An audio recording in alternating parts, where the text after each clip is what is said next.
네,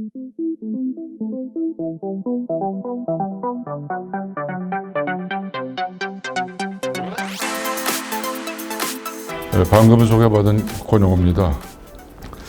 스웨덴은 제가 이제 이러저러한 기회가 돼서 제가 한 서너 번 갔다 왔던 것 같아요. 갔다 왔는데 크게 6가지로 나눠서 한번 살펴볼까 합니다. 노르딕 국가하고 스칸디나비아는 어떻게 다르냐? 또 스웨덴이라는 나라가 오늘날까지 올 때 어떤 과정을 거쳤느냐? 수도 스톡홀름, 제2도시 예테보리, 제3도시 말메, 제4도시 웁살라는 어떠냐? 지도를 한 장 올려놨습니다. 이게 이제 노르딕 5나라. 노르딕 5나라는 덴마크, 스웨덴, 노르웨이, 핀란드, 아이슬란드. 이 5나라를 노르드란 자체가 북방, 게르만, 옛날에 바이킹족들의 후예들이 개념이거든요. 그러니까 노르딕에 있는 5개 나라를 말하고요. 특이한 게 이 지도에서 보면은 전부 십자가 그려져 있습니다. 1219년 덴마크의 국기를 다나브로이라고 그러거든요. 이 다나브로이에서 이 전쟁터에 나갔는데 하늘에서 이렇게 하얀 십자가를 봤다 그럽니다. 빨간 피에. 그게 유래돼서 이제 십자가를 만들어 놨는데 지도에서 나타나는 이것이 십자가 나와 있는 전부 다 기독교 이거로 통일되어 있다. 옆에 이제 세 사람이 국기가 서 있는데요. 이게 이제 스칸디나비아니즘 또는 스칸디나비즘이라고 해서 덴마크, 노르웨이, 스웨덴 이 세 나라는 같은 문화 운동을 하는 거로 되어 있습니다. 또 지도 한 장을 올렸습니다. 스톡홀름 본격적으로 들어가 보겠습니다. 스톡홀름의 그 개념이 뭐냐? 여기 멜라리노가 있거든요. 멜라리노에서 이제 통나무를 이렇게 띄웠다고 그래요. 그 통나무가 띄어서 도착하는 땅, 거기다 도시를 짓기 시작했다고 합니다. 스톡은 통나무란 말이고 홀름은 섬이란 말이거든요. 스톡홀름의 그런 개념이 출발돼서 1252년에 비리에르 야알이라는 사람이 최초로 이 스톡홀름을 건설하고 스웨덴의 기초를 만듭니다. 그 다음에 이제 스톡홀름이 이제 이 스웨덴이 오늘날에 올 때 2명의 뚜렷한 리더가 있습니다. 하나는 구스타프 바사하고 또 하나는 손자인 구스타프 아돌프입니다.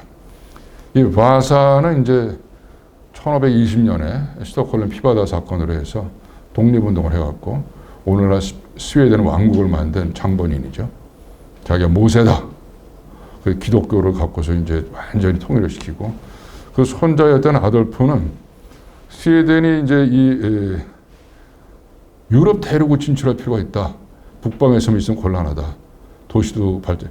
그러니까 30년 전쟁에 참가를 합니다. 참가를 해가지고서 적극적으로 전쟁에 뛰어들어가지고서 짭짤하게 여러 성공을 많이 해갖고 그 전쟁에서 얻은 전쟁 물자를 전부 가져옵니다.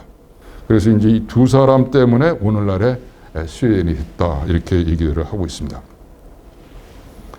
스웨덴은 우리가 금방 노벨을 떠올리죠, 노벨. 스웨덴은 이제 노벨하고 노벨상이 이제 딱 크로즈업 되는데요. 1900년부터 노벨상을 해서 지금 100년이 넘게 노벨상이 이제 어떤 학문 기준의 기준이 돼버렸죠. 자기 하는 일에 대해서 열심히 해서 의미 있게 산 사람들이 역사에 남아요. 그 중에 하나가 노벨이다. 저는 이렇게 봅니다. 이 스웨덴 사람들이 이제 이 먹거리를 어떻게 하느냐. 몇 가지를 한번 예를 들어보면요. 에릭슨. 우리가 잘 아는 통신업체잖아요. 한우물만 파는 거예요. 1876년부터. 볼보. 자동차만 볼보잖아요. 1927년부터 자동차만 만드는 겁니다. 호앤엠, 호오엠. 1947년에 하는 이 커스튬. 비교적 중저가 의류. 세계적인 브랜드를 키웠잖아요. 우리나라에 들어와 있지 않은데 스칸스카라고 건설업이 있는데 세계적인 건설업체입니다. 이게. 그래서 1887년부터 100년이 됐는데 세계 유산 건축물 있잖아요. 거의 다 스칸스카가 만듭니다. 이제 특히 대외 부채 비율이 38.8%. 그러니까 굉장히 재정이 건조한 거예요. 40% 이상 안 되도록 굉장히 노력하고 긴축하고 이렇습니다. 그리고 이제 이 스웨덴에서 제가 이제 보고 놀란 게 병원 시설입니다. 이 전체가 다 병원이에요. 그리고 의료시설에 대한 이 사회보장제도가 핵심이 의료거든요. 굉장히 역점을 줍니다. 그래서 이게 1642년에 베거로 구빈법이죠. 가난하고 불쌍한 사람들에 대해서 구해야 되겠다고 해서 벽을 만드는데 기독교 정신으로 만든 겁니다. 스톡홀름에 들어볼까요? 감나스탄, 올드타운이라는 개념이거든요. 그림이죠. 너무너무 깨끗합니다. 이게 날씨 좋은 날 찍은 사진인데요. 정말로 이게 그 하나의 그림이 없어같이 깨끗합니다. 그 다음에 달이 떴을 때 더 이쁘고요. 그리고 지도로 제가 한번 표현을 해봤는데요. 감나스탄 안에 스토리 토이에트, 그 다음에 전부 이제 건물들이 한 300~400개 있어요. 이 안에 있는데 이게 이제 스웨덴의 출발점이고 스톡홀름의 출발점인데 여기서부터 쭉 이제 스웨덴 전체로 나가는데요. 옆에 이제 시청사가 있고요. 요거를 이제 사진으로 항공 사진으로 찍은 건데 저쪽 끝에 네모난 거 그것이 왕궁입니다. 감나스탄의 항공 사진이고요. 요게 이제 크로접시켜서 대표적인 것은 이제 4개의 건물을 크로접시킨 건데요. 앞에 있는 왼쪽에 있는 거 이 의회 건물이고요. 오른쪽에 있는 것이 왕궁이고요. 의회 건물 뒤쪽에 있는 것이 국립박물관이고요. 그다음 왕궁 뒤에 있는 것이 스캡스 홀맨 교회입니다.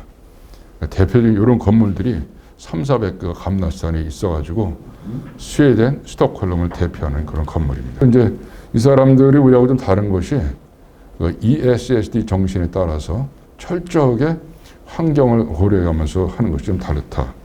그런 생각을 해봅니다. 두 번째 도시 예테보리죠. 예테보리. 이 스톡홀름하고 이제 예테보리까지는 이 도로로 가면 5시간 정도 되고요. 여러 가지로 이제 연결이 됩니다. 그래서 스톡홀름이 이제 수도 역할을 한다면 예테보리는 항구 기능을 하는 인천항 같이 또 부산항 같이 이런 기능을 하는 스웨덴에서 두 번째로 큰 도시인데요. 세 번째 도시인 말메를 보겠습니다. 말메 하면 이제 우리가 터닝 토로소를 딱 떠올리죠.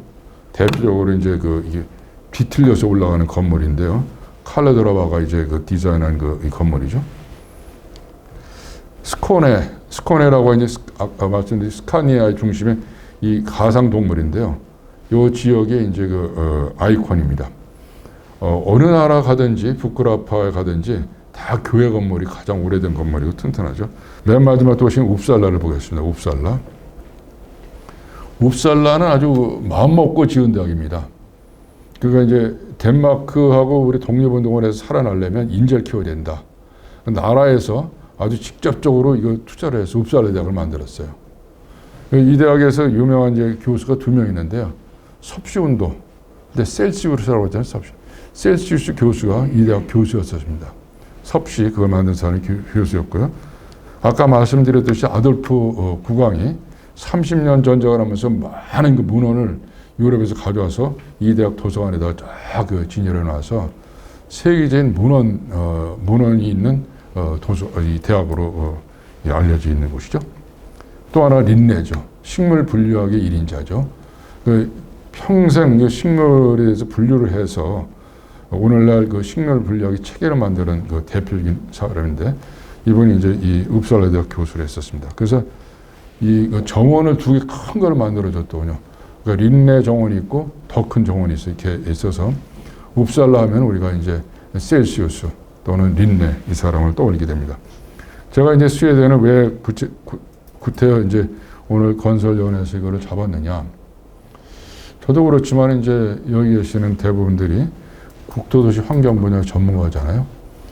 근데 이제 서부 유럽, 중부 유럽도 많은데 북부 유럽 가운데 이 스웨덴이 가장 우리나라하고 좀 구조가 비슷하다는 생각을 갖습니다. 그래서 이걸 이제 말씀을 드리면 혹시 도움이 될까 해서 이 주제를 잡았고요. 오늘 강의는 이 정도로 하겠습니다.